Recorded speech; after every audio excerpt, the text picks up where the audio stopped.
Sasa mtoto akakubali kulala. Mimi nikaamua kucheza kama mimi. Nikasoma katiba yangu vizuri na nikamaliza. Kidogo kidogo nikasikia mtoto ameniuliza, "Daddy, mumemaliza unipeleke choo?" Mzee, ati unasema changamoto za kuishi single room bado hazijaisha? Changamoto ni mingi sana dada, lakini kuna moja huwa inaniumiza zaidi. Usiogope kuisema mzee, ni gani hiyo? Ni changamoto ya kusoma katiba. Ati kusoma katiba? Kwani kuna makosa gani ukisoma katiba na inakusaidia kuelewa sheria vizuri? Sio hiyo ya kusoma kama kitabu, na maanisha ya kujichokeria gadho. Saa hiyo iko na changamoto gani? Wacha nikutaririe kitu ilinifanyikia jana usiku ndio uweze kuelewa. Twende kazi mzae. Mimi niko na mtoto ambaye saa hii ako class 8 na anatia bidii sana ya masomo. Sasa jana mtoto akasema anataka kusoma usiku. Na kwa kawaida yetu sisi huwa tunalala saa 3:30. Mimi nikajua sasa huyu mtoto akianza kusoma saa hii mimi masaa ya kujichokeria gadho sitapata. Sasa nikakuwa mkali, nikamwambia akuwa anaamka mapema anasoma kabla ya kwenda shule. Mbona haungemruhusu asome hayo masaa ya usiku, na labda hayo ndio masaa yeye ako active?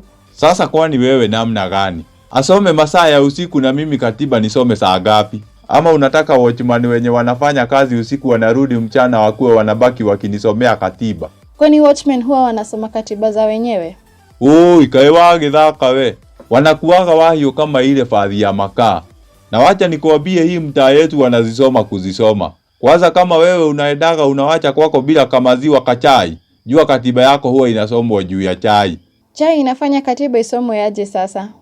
Hata wewe ukiona mtu amekuja na paketi mbili za maziwa na mfuko moja ya madazi, alafu akupige jokes ati uende umpikie kachai, alafu ukumbuke wewe hata ka strong hujapatana nako, utadu nini? Huku ni kumoto. Hebu tuendelee na maneno ya katiba. Hiyo ya watchman sitawezana. Sasa mtoto akakubali kulala. Mimi nikaamua kucheza kama mimi. Nikasoma katiba yangu vizuri na nikamaliza. Kidogo kidogo nikasikia mtoto ameniuliza, "Daddy, mumemaliza unipeleke choo?" Atia. Unataka kusema alikuwa anakusikia ukisoma katiba? Hebu imagine alikuwa anasikiza vile nilikuwa nikitia bidii kwa kazi ya ziada. Kweli mzee uko na shida. Mimi hata na shida kama ni hiyo katiba nitawacha kuisoma ama nitafanya nini. Lakini nikikumbuka watchman anaweza anza kunisomea katiba naona hapana.